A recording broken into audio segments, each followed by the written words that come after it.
Thank you for joining us for this evening's program, Path to Citizenship. A special thank you to our partner, Highest Immigration and Citizenship. Our two presenters from that organization are Alana Boyskin and Daniela Verde. I will briefly introduce them and then give a little bit of information on the format of tonight's program, and then I will pass it on to Alana and Daniela. So Alana Boyskin is the Highest Outreach and Education Specialist. She is an attorney and she is responsible for developing partnerships for Highest, as well as creating immigration programs and presentations. Alana is originally from South Africa. And then Daniela is a Department of Justice accredited representative who has been working with Highest Immigration and Citizenship since 2010. She is bilingual in Spanish and English and specializes in working with clients from Mexico and Central and South America. Daniela is originally from Mexico. So thank you to both Alana and Daniela. Now, in terms of the format of tonight's program, Alana will give a presentation regarding citizenship that will last for about 1 hour.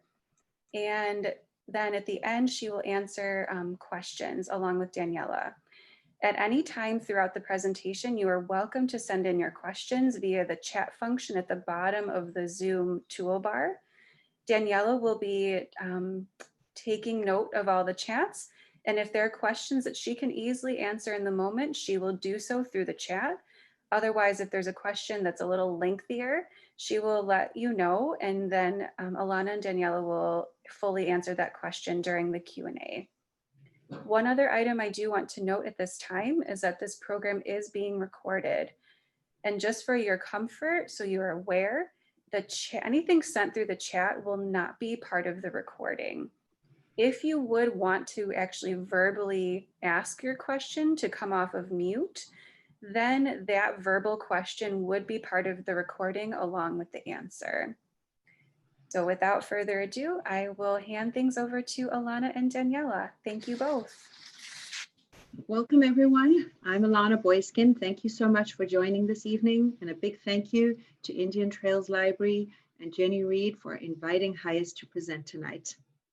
We will focus on the path to citizenship, the steps you take from permanent resident or green card holder to US citizen. I will be presenting the slides, and my co-presenter, Daniela Verde, who is the Legal Services Case Manager with Highest, will answer your questions at the end. As Jenny had mentioned, please feel free to submit your questions in the chat box as soon as you have them. We can only answer questions in a general way, not specific to your circumstances, but if you want legal advice for yourself or your family, please feel free to reach out to Highest, and our case managers will be happy to help you. Our contact information is on the last slide at the end, but I will just give you the phone number to call, 312-357-4666, if you would like to seek legal advice from a Highest caseworker. After the presentation is over, I'll ask you to complete a satisfaction survey. There is a link to the survey that I'll place in the chat box. You click on the link and answer a few questions and submit the survey. It's anonymous and optional, but your feedback is very much appreciated by us, as it helps us to put together presentations that you would like to see and that are useful for you. So I will now begin with a little background on Highest. For many years, Highest has been helping people of all backgrounds come to America. Highest in the Chicagoland area has offices in Buffalo Grove, Palatine, Skokie, and the Chicago Loop. Highest is a Department of Justice recognized agency, and our caseworkers are accredited by the Department of Justice to provide immigration legal services. They speak Spanish, Russian, and English. Highest provides a full range of low-cost legal services. We support applications for citizenship, and in just a minute, we're going to go into more detail on what is involved when you apply for citizenship. And we also support applications for green cards, fee waivers, medical disability waivers, and for a family member to immigrate to the United States. We offer citizenship classes and practice interviews to help you prepare for the citizenship interview and test. So what is naturalization? It is the process for lawful permanent residents to become US citizens. You can file the N-400 yourself, but if you need legal help, we recommend applying with the help of a Department of Justice recognized agency or immigration attorney. Don't become a victim of immigration scams. If you need legal advice on immigration matters, make sure the person helping you is authorized to give you legal advice. Only an attorney or an accredited representative working for a Department of Justice recognized organization can give you legal advice. The wrong help can hurt. Go to USCIS website, uscis.gov/avoid scams to learn more. Daniela, my co-presenter, is accredited by the DOJ and doing immigration legal services for many years. Surprisingly, the rates at many nonprofits can be very low. Highest, for example, charges $65 for an application for naturalization. This is separate from the highest fee. There is also a USCIS fee to submit the N-400, and we'll talk about that a little later on. So why even become a US citizen? You're already a permanent resident. There are many benefits to becoming a US citizen. You have the right to vote. You can file immigration petitions to reunite with family members. Your children who are permanent residents under the age of 18 automatically become US citizens when you naturalize. Think of it as a gift to your child. Some government jobs are only available for US citizens. Also, naturalized citizens earn more than non-citizens. Permanent residents pay taxes but do not have as many public benefits as citizens. Citizenship ensures you have equal access to public benefits. US citizens mostly cannot be deported. Criminal activity, even if no jail time, puts you at risk for deportation if you are a permanent resident. Most green cards expire every 10 years, so you don't have to worry about renewing your green card if you are a citizen.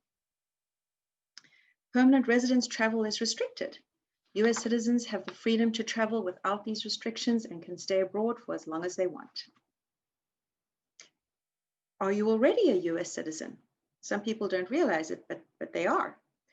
If you are already a US citizen, you don't need to waste time applying for naturalization. Generally, people are US citizens if they are born in the United States or if they are born abroad to US citizens. Or you also may automatically become a US citizen if you are under the age of 18 when your parent naturalizes. You may file Form N-600 or N-600K to request evidence of citizenship if you are claiming US citizenship through your parents. Please seek legal advice if you are unsure. So if you are not a US citizen, you go to the next step. Are you eligible to naturalize? Before you apply, you must meet all of these requirements. You must be 18 or older, not 17 3/4. You must be a lawful permanent resident, or as we say, have a green card. You must show that you have had continuous permanent residence or a permanent home as a lawful permanent resident in the United States for at least 5 years, and 3 years if you are married to a US citizen before you apply. So let me just say a few words about marriage. If you are applying for naturalization based on marriage to a US citizen, at the time of filing, you must have 3 years as a permanent resident. You must be married to the same US citizen for 3 years, and your US citizen spouse must be a citizen for 3 years. This is called the 333 requirement. So how do you show continuous residence? Absences of less than 6 months are okay. If you're away from 6 months to 1 year, it may be okay, but you have to prove you did not disrupt your continuous residence. For example, if you can show the officer that you still have employment here, your immediate family is still living in the United States, and your home is in the United States, then you may be fine. Continuous residence is definitely broken by absences of 1 year or more, and you have to start from the beginning again to accumulate the 5 years or 3 years continuous residence before you apply. You will need to bring all your valid and expired passports and travel documents to the interview to prove your continuous residence. You must be physically present in the United States for at least half of the 5 year or 3 year period, that's 30 months or 18 months, before you apply. You can demonstrate actual physical presence through documents such as school records, tax returns, letters of employment, and such. Just having your green card is not enough. Eligibility, we're continuing. So you must live in the USCIS district where you apply for at least 3 months before you apply. During the interview, a USCIS officer will test your ability to read, write, and speak English, unless you have an exception, and your knowledge of civics and US history. Most applicants fail the naturalization test because they cannot answer the interview questions in English. You should be fully prepared for the English portion by the time you apply. You must show good moral character, and we'll talk about that later on in more detail. If USCIS approves your application, you must be willing to take the oath of allegiance to become a US citizen. This means you are willing to support and defend the United States and its Constitution. And you declare your loyalty to the United States and the Constitution. Just something important to note, at the interview, the officer will ask you to sign that you are willing to take the oath of allegiance.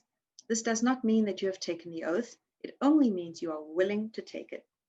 You only become a citizen after taking the oath at the oath ceremony. So do you qualify for the English exception? One of the requirements for naturalization is to demonstrate that you are able to read, write, and speak English, and you have a basic knowledge of US history and government or civics.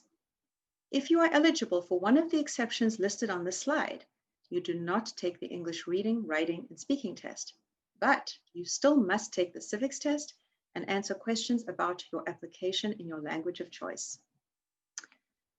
If at the time of filing the N-400 you are 50 years old or older and have lived in the US as a permanent resident for 20 years, you do not have to take the English test. Or if at the time of filing the N-400 you are 55 years or older and have lived in the US for 15 years as a permanent resident, you don't have to take the English test. Or if you are 65 or older and have lived in the US for 20 years as a permanent resident, you don't have to take the English test. And in the case of this exception, if you're 65 and older, you get to take an easier civics test. You only have to learn 20 questions to study in advance of the test instead of 100. If you take it in your language of choice, you must have an interpreter fluent in both English and your language of choice. Are you eligible for the medical disability exception? You also do not have to take the English or civics test if you can show you have a medical condition that has lasted or is going to last for 12 months, and the condition makes you unable to do the English or civics tests. Form N-648, Medical Certification for Disability Exceptions, should be filed with the N-400 at the same time.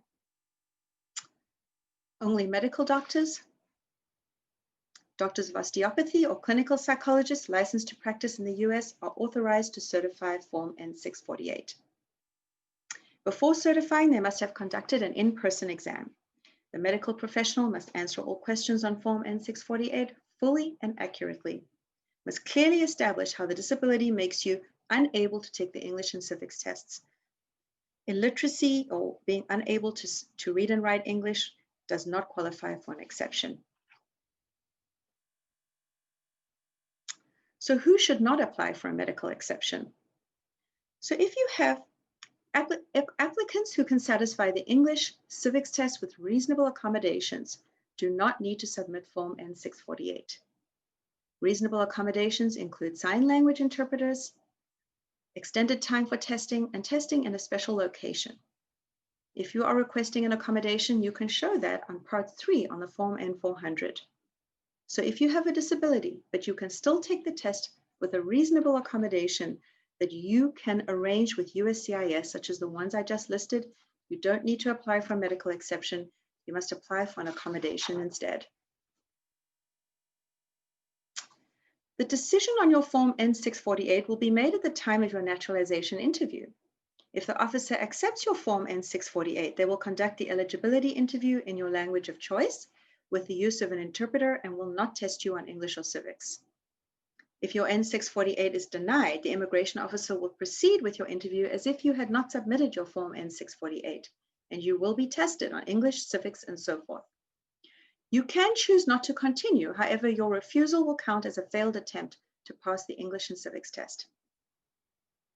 What does the officer look at in deciding your N-648? They look at, is the N-648 form current and submitted along with the N-400? Is the form complete? Is the connection clear between the medical diagnosis and the inability to learn English or civics? Are there any signs of fraud? Under the current administration, this form is hardly ever approved and fraud determinations have increased.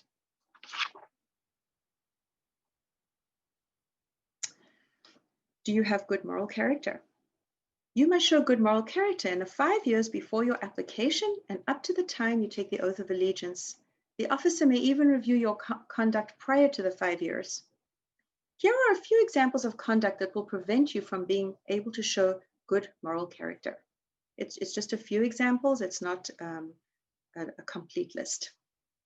One or more crimes of moral turpitude. What is moral turpitude? There's no specific definition, but it's something that is really bad and shocks you, such as domestic violence, for example. Any drug offenses except for possession of 30 grams of marijuana or less will be a problem. Even if marijuana is legal in your state, under federal law, it is illegal, and any admission that you used or sold marijuana can cause your application to be denied. Imprisonment for 6 months or more, prostitution, illegal gambling, smuggling aliens into the United States, habitual drunkenness, not paying child support, 2 or more convictions for driving under the influence, and an applicant convicted of very serious crimes such as murder or an aggravated felony may never become a US citizen.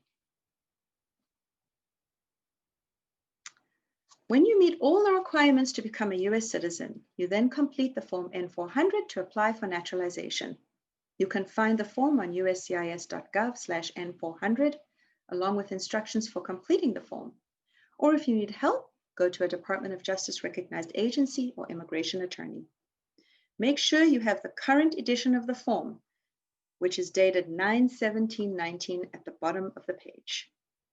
Be prepared to answer detailed questions about eligibility, yourself, names as in names that you've used, your married name and name, your maiden name, accommodations for disabilities, contact information, residences for the past 5 years, your parents, biographic information, employment and schools for 5 years, all travel outside the United States for the past 5 years, your marital history, children, moral character, which is the Part 12 section, anyone who helped you with your application and their contact information, and renunciation of foreign titles, my favorite. If you had a title of a prince or princess, are you prepared to renounce that title? And are you willing to take the oath of allegiance? I'm just going to have a drink.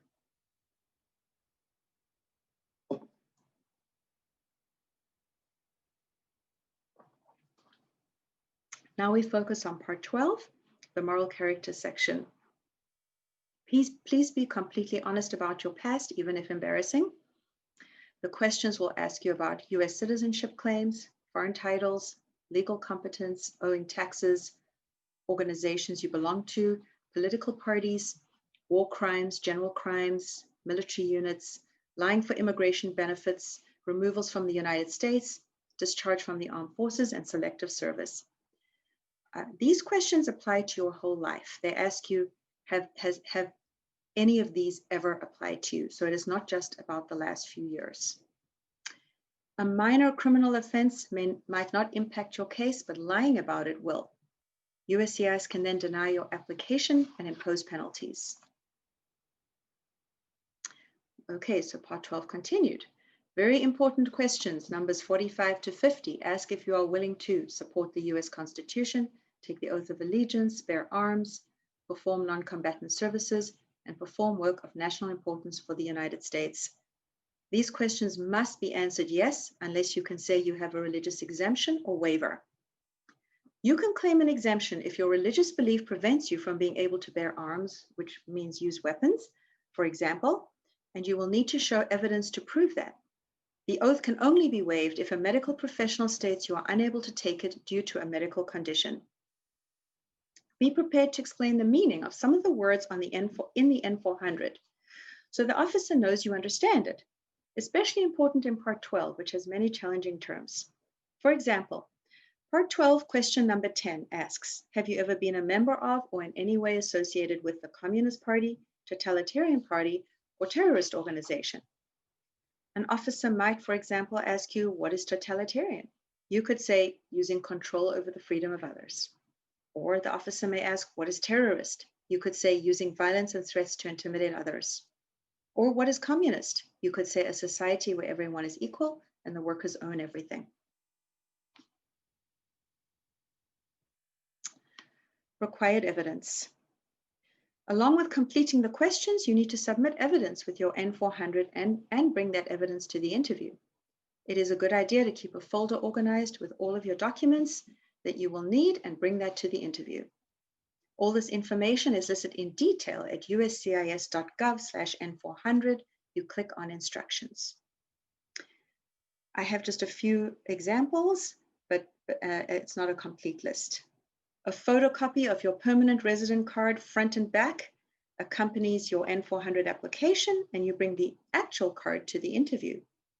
You need a second form of ID at the interview with a photo, such as a driver's license or a passport or a state ID card. You bring that to the interview. You bring a photocopy of your marriage certificate. It goes with the N400 when you submit it, and you bring the original to the interview. Passport, valid and expired, and travel documents you bring to the interview. You also bring to the interview evidence of children, such as birth or adoption certificates, and if they are living apart from you, evidence that you support them.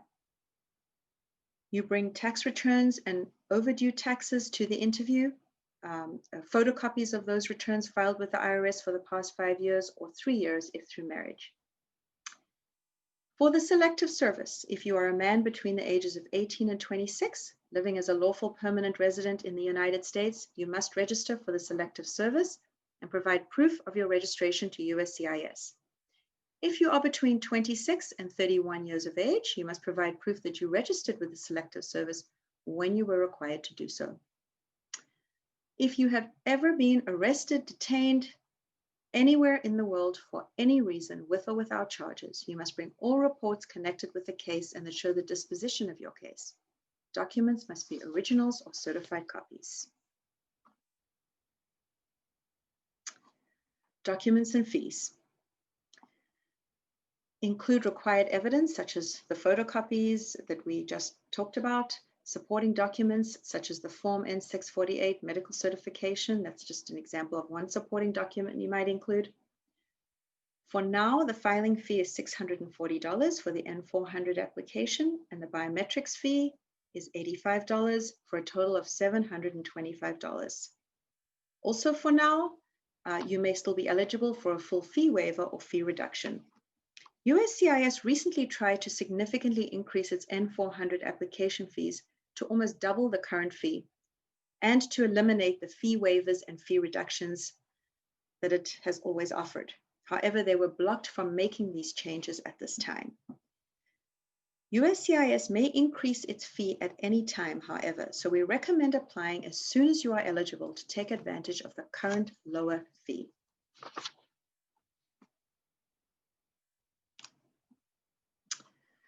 Are you eligible for a fee reduction?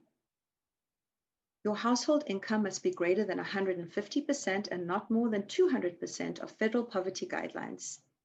You would complete Form I-942, which is a request for reduced fee. If approved, you will pay $320 plus $85 biometrics fee for a total of $405. And you will need to provide documentation to prove you qualify. Are you eligible for a fee waiver? You would complete Form I-912, request for fee waiver. You will qualify for a fee waiver, which means pay no fee at all, if you, your spouse, or the head of household living with you receives a means-tested benefit, or your household income is below 150% of the federal poverty guidelines based on your household size, or you have financial hardship. This may be due to medical expenses, unemployment, eviction, homelessness, and for other reasons. Appropriate documents must be provided to support these claims.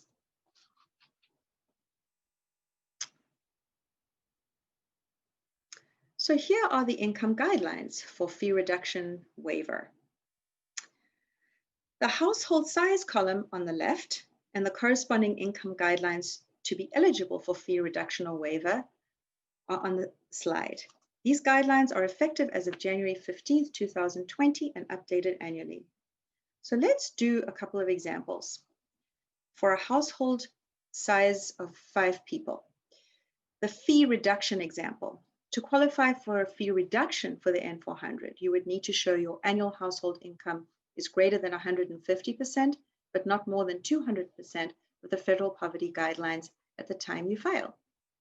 So using household size 5 as an example, if there are 5 people in your household, you need to show your income is greater than $46,020, but no more than $61,360. Now a fee waiver example. To qualify for the fee waiver for the N400, you need to show your annual household income is below 150% of guidelines at the time you file. If, for example, you have 5 people in your household, you would need to show your income is below $46,020. You might be eligible for a higher scholarship. Partial scholarships are available for highest clients whose households earn between 150% and 200% of federal poverty guidelines on a first-come, first-served basis. You must provide documentation to prove you qualify.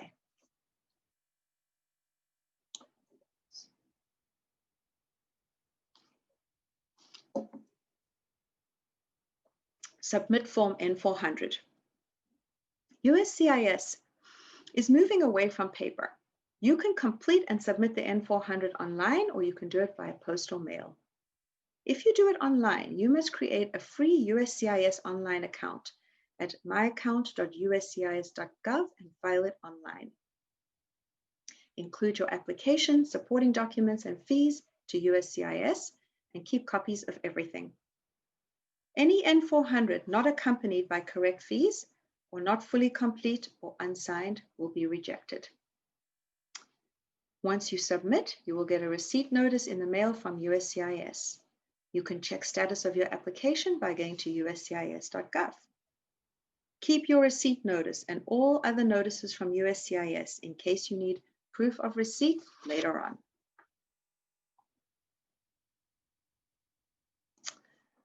The biometrics appointment. USCIS requires fingerprints and photos for FBI background check before scheduling the interview. You'll receive the appointment notice with the date, time, and location where you have to go, and then you arrive and have biometrics taken. So let's unpack this a little. Once you have applied, USCIS conducts a full investigation into your background to see if there's any sort of criminal record. This involves getting your fingerprints and doing a name check and other checks. This is what's called the biometrics appointment. This is what's called biometrics. Previously scheduled biometrics appointments that were postponed due to COVID will be rescheduled by USCIS. Wait for the appointment notice and don't show up without it. If you need to reschedule, follow instructions on your biometrics appointment notice. Your case may be closed if you don't appear for the fingerprinting appointment without good reason and without notifying USCIS.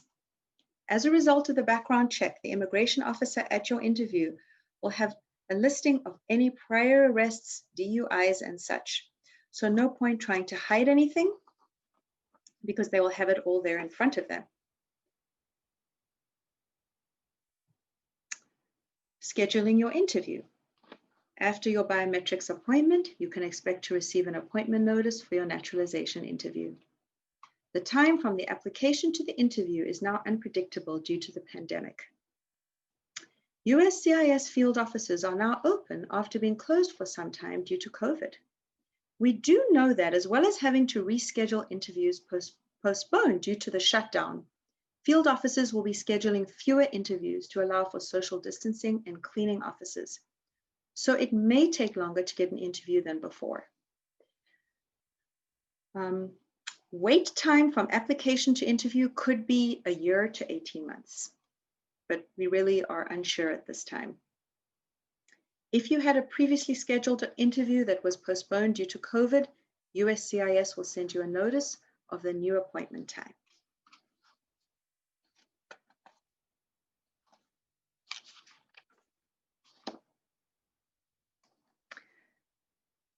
So the interview, you've arrived at the interview. Oh, no, excuse me, before the interview. Read appointment notice carefully, report to the USCIS at the date and time on your notice and bring it with you. If you can't make it, write to the office where your interview will take place to reschedule, and follow social distancing guidelines. It is very important to attend the interview on the day it is scheduled. To cancel and reschedule, you must show good cause, such as an illness. There is no penalty for rescheduling your appointment if you are sick, especially if due to COVID. Simply being unprepared is not a good reason to reschedule your appointment. If you just skip the interview, USCIS may close your case and you will need to start all over again and reapply. You must follow USCIS visitor policy to protect from coronavirus. There will be instructions on your appointment notice, and you may receive additional mailings explaining extra precautions due to COVID. Read all notices very carefully. Expect to wear masks, be asked to bring your own pens, expect dividers between officer and applicant. Translators will have to be via phone. They cannot come to the naturalization interview with you.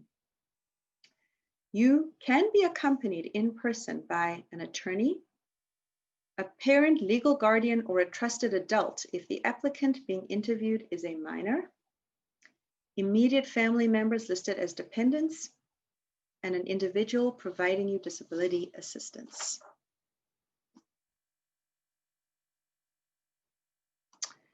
At the field office in Chicago, interviews are conducted on the first floor open style, so you are alongside other people doing their interviews as well. And we have heard that this can be distracting, so be prepared for that. Or you may be on a different floor in a closed office setting. You will meet with a USCIS officer who will be judging your English from the moment you arrive and your ability to answer small talk questions such as, how are you today? How is the weather? So be prepared that you're being judged from the moment you're greeting the officer. Once you arrive or are in having the actual interview, an immigration officer will place you under oath, review your N400 to see if you are eligible, assess your ability to speak and understand English, give the reading and writing tests, and give the civics test.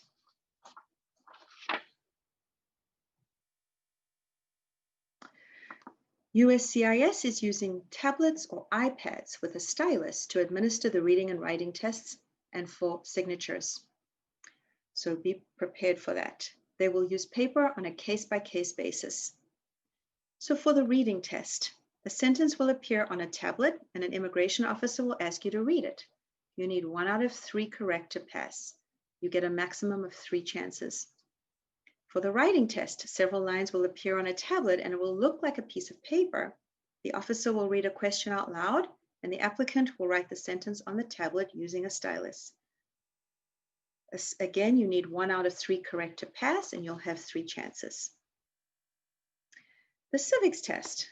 This is a verbal test done without a tablet.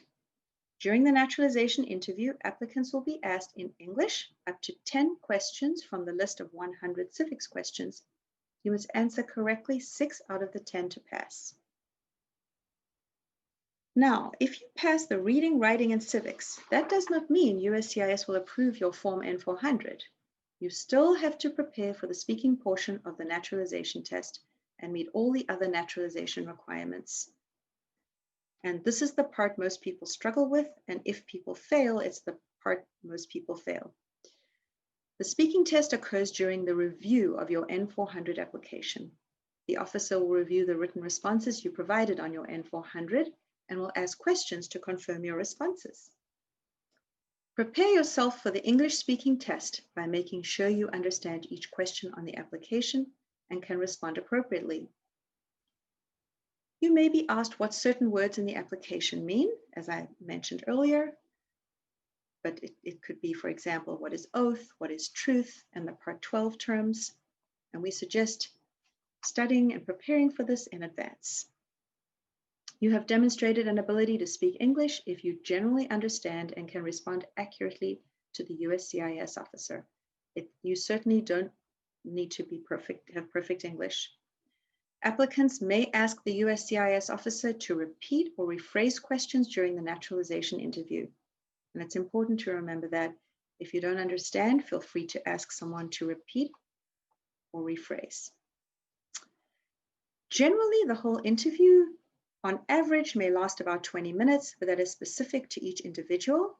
The reading, writing, civics test takes about 5 minutes. The English speaking part, which is the review of your N400, takes 15 minutes.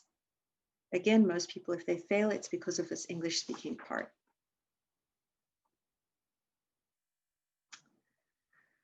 So how do you know if you passed? USCIS will provide you with a notice of interview results following your interview. Sometimes there will be no decision and your case will be continued. If you fail the interview, you will be scheduled for another interview in 60 to 90 days, and you will be retested on the part you failed and denied if you fail a second time. If you fail a second time, though, you may reapply.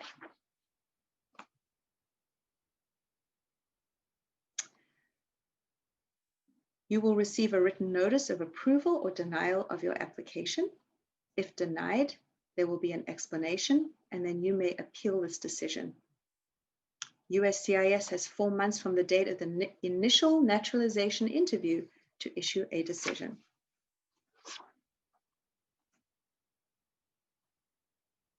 The oath ceremony. If USCIS approves your N400 application, they will schedule you to take the oath of allegiance at a naturalization ceremony.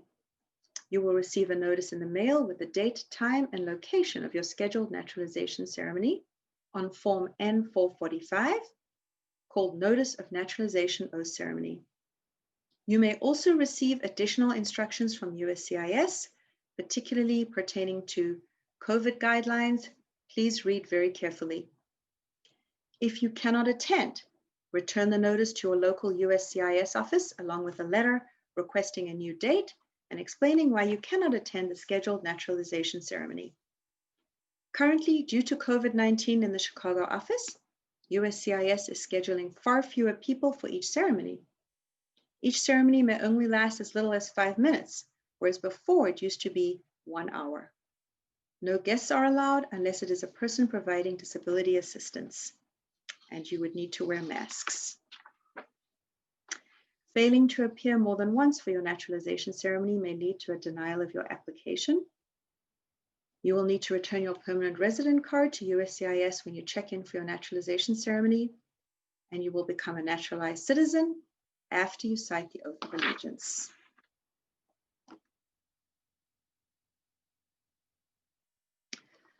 You receive your certificate of naturalization after the oath. Please review it and notify USCIS of corrections before leaving the ceremony site. Please don't assume you can travel abroad right after the oath ceremony, because you will only be able to apply for a US passport after you have been sworn in.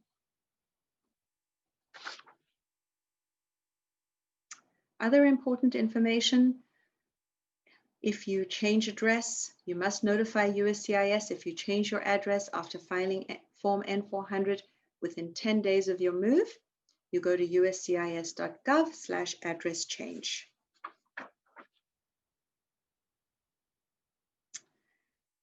Helpful resources. For self-study, there are many tools available online, but always start with the USCIS website. They will send you study materials and have many free resources, practice tests, and a good video of a mock naturalization interview that is an example of what you might experience. There are many other self-study online resources, and here is just one example: usalearns.org, /USA Learn Citizenship. Community organizations such as HIAS and libraries such as Indian Trails and many others offer citizenship preparation classes and programs free of charge. And I want to just tell you about a program that Indian Trails and HIAS are going to have, a class. HIAS and Indian Trails Library together are hosting a Zoom citizenship class beginning January 19, open to all. The classes will be on Tuesdays, January 19 to March 30, from 6 to 7:30 p.m. with an experienced citizenship teacher. Registration will open online on December 15th. You would go to the library's online calendar to find the classes and follow directions to register. I'm also going to post a flyer in the chat box at the end. Just before registration opens, we'll update the flyer with the link. Currently, that link is not on the flyer.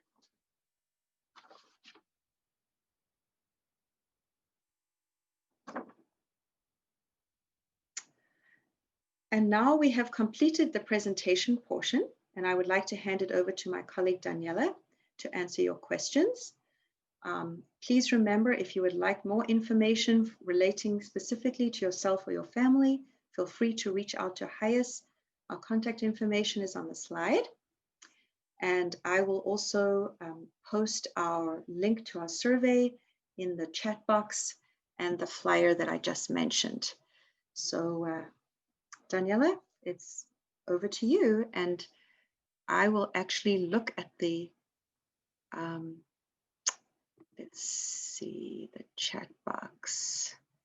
I think I might need to pause the share to see the chat box. Apologies, let me just, okay. I'm going to stop the share, everyone, so that I can look at the chat box, because I think that's what I have to do.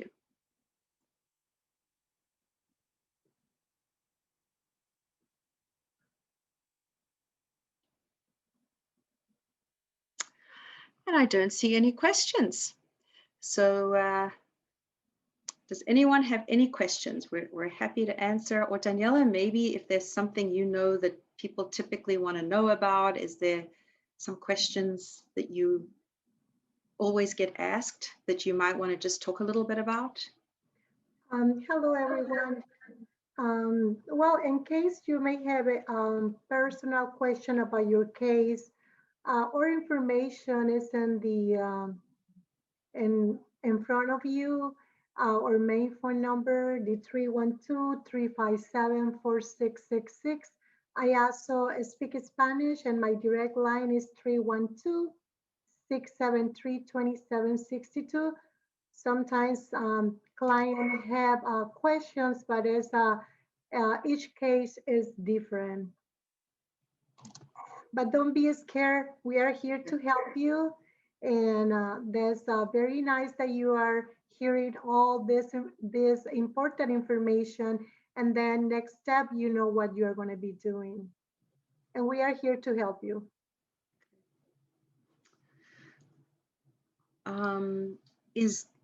Okay, so we have a question. What kinds of things are on the civics test, and what does civics mean? Usually USCIS has 100 questions in the website, and it's about the Constitution of the United States, and it's 100 questions. You want to add something, Elana? I would say it's really questions about the government.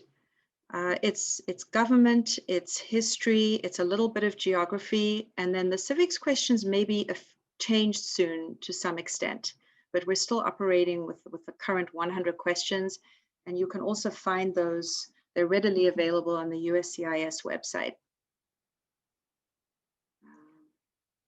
There was another question about, can we change our name before applying for M400 application?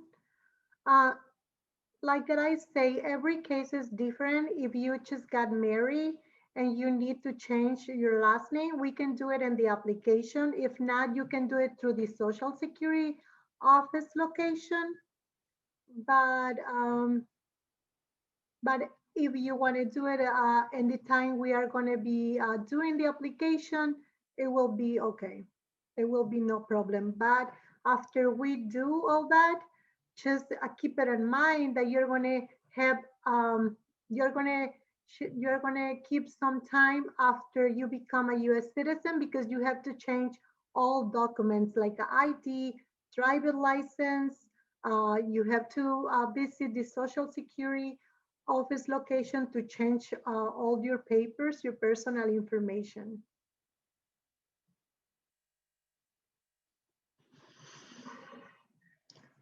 And Jenny posted, thank you, Jenny, the 100 questions. So there's, that's in the chat box.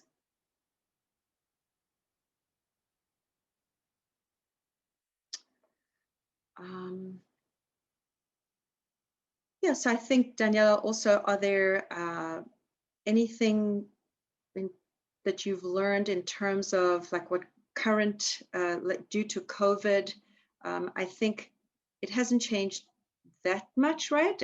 What have you, anything about that? Is when you decide to apply to become a U.S. citizen, the time frame to start to finish is around 9 months to 12 months, the process.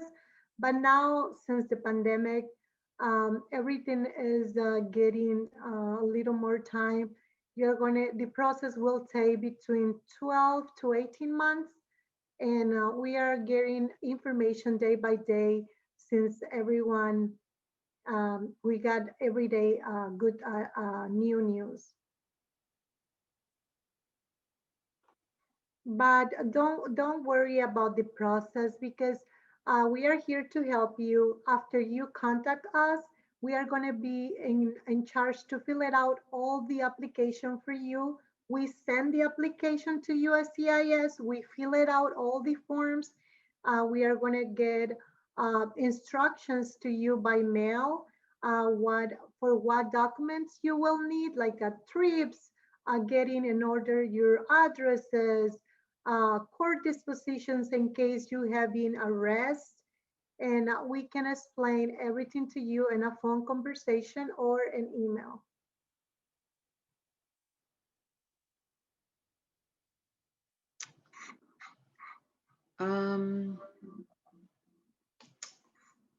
Any more questions? Let's see, how much is the application cost for an individual for the N400 currently? Well, USCIS fees now is $725, but like Ilana explained to you in the presentation, we can help you and see if you qualify to apply for a fee waiver.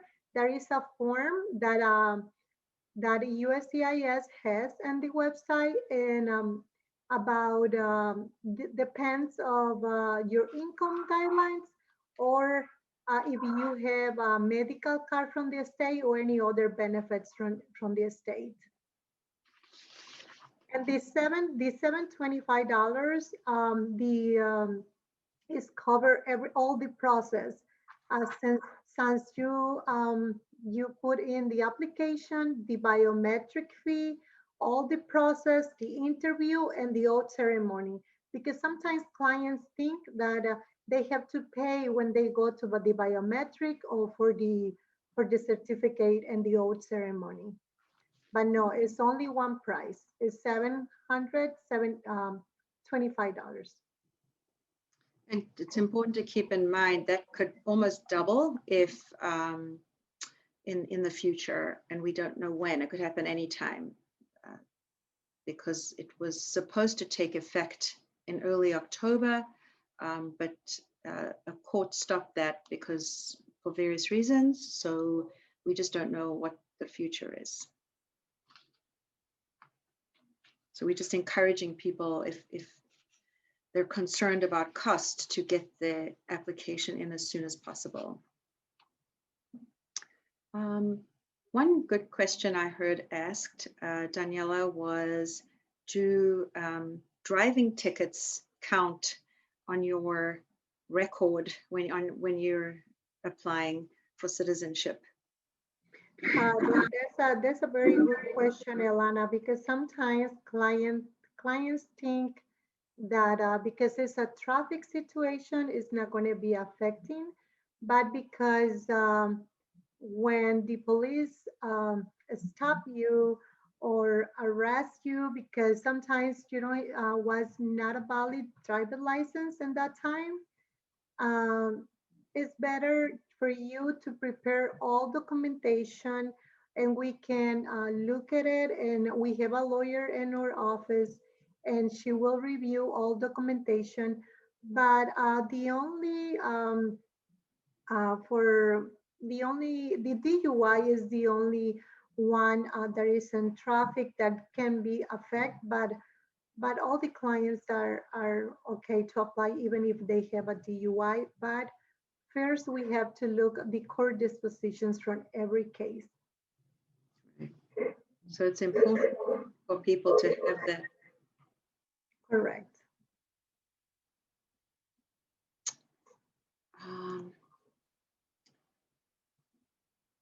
I'm just trying to think if has anyone got, if there are any questions, just please feel free to, we've still got a little time.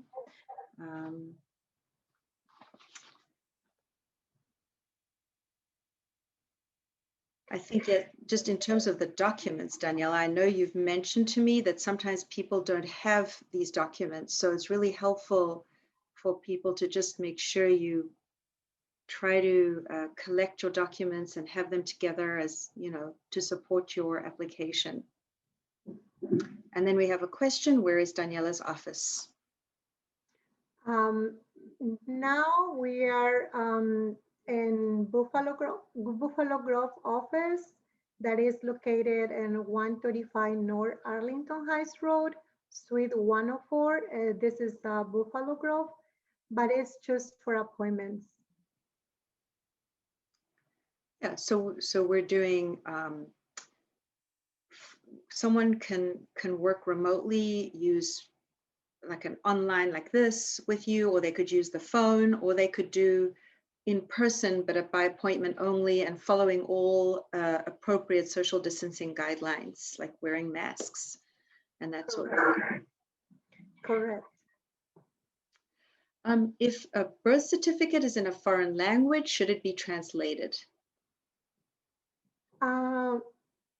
For the M400, usually we don't ask for a birth certificate. I think when you become LPR, that's when USCIS require for those documentation. We only are going to ask you for your ID or driver license, your green card, and depends of the situation. Sometimes, you know, court dispositions, a marriage certificate, divorce certificates, usually the last 5 years of your income tax return with W-2s. Okay.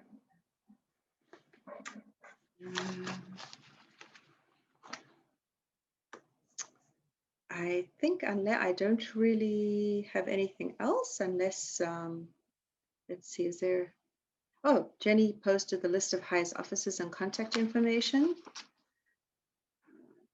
So Jenny, should we ask people to just, you said you wanted to say a few words and then just ask people if they would do the survey, which I posted earlier on in the chat box. Yes, thank you to both Alana and Daniela for that great presentation and question and answer session. As Alana mentioned, she did post a survey link in the chat. If you are able to click on that and fill it out to give them feedback, I know they would greatly appreciate it.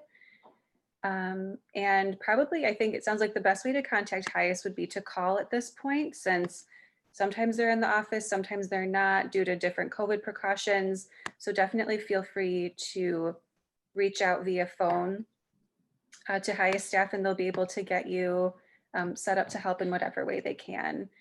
And just to wrap up, I wanted to make two brief announcements. So as mentioned at the beginning of this presentation, this program has been recorded. It will be posted to the library's YouTube site within the next few days and will then be available for 2 weeks. Once that YouTube link is live, I will send that out via email to everyone who had registered. So you'll be able to rewatch if maybe you missed some of the beginning or some of the end, or even to share with friends, families, or other contacts who you think might find this presentation to be of use. The one other item I wanted to mention is, as Alana had talked about in the presentation, Indian Trails Library will be partnering with Highest Immigration and Citizenship to bring in an 11-week citizenship class to the library community starting in January. Given COVID precautions, it will be hosted on Zoom, just like tonight's informational program was. The class will be from January 19th through March 30th, which is Tuesday evenings from 6 to 7:30 p.m. The registration will open on December 15th. You are welcome to register via the event calendar for the library online. You can call the library or you can come in person, and we're happy to register you. Highest staff are also going to be providing materials for the class, such as a textbook, some handouts, and that will also be available for pickup at the library starting December 15th. So if you have questions about the class, feel free to reach out to the library. You can also reach out to Alana as well.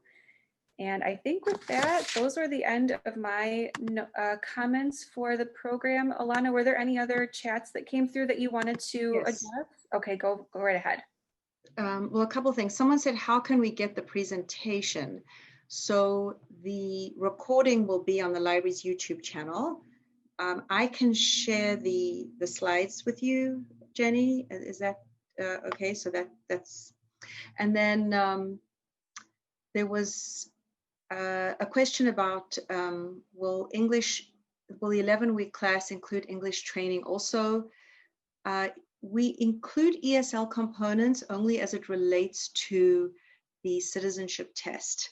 It's not an ESL class though. So, but there are components of it just strictly as it relates to the civics test. We have people of varying English abilities. As long as someone can read, you know, then I think that it would be more than fine, so that they could keep up just with some of the handouts and the textbooks. And I just wanted to add to that real quickly, Alana, that if folks are looking for ESL services, I believe starting in the new year, we will start doing some English as a second language classes on Zoom through the library. So feel free to call the library. I think it will probably begin after the new year. Feel free to call us or stop in and we can try to get you some updated information on that as well. And Alana, in addition to sending me the presentation slides, could you also send me the most up-to-date 100 civics questions? Yes. The one I saw online, it said the last revision was from 2019, but perhaps there's one that's even more recent than that. I just like for folks to get the most recent 100 questions. Absolutely. Thank I will you. get that to you. Yes. Right. Probably if I get that to you tomorrow, is that okay? Like tomorrow morning? That's fine. So just so everyone's aware, I will be just delaying sending that email for a few days until the YouTube recording is ready. So I have to get that from our IT department and do a little bit of extra work for it, and then it gets posted. So probably I would say you'll get that email near the end of the week, most likely, maybe early next week, but it will be forthcoming.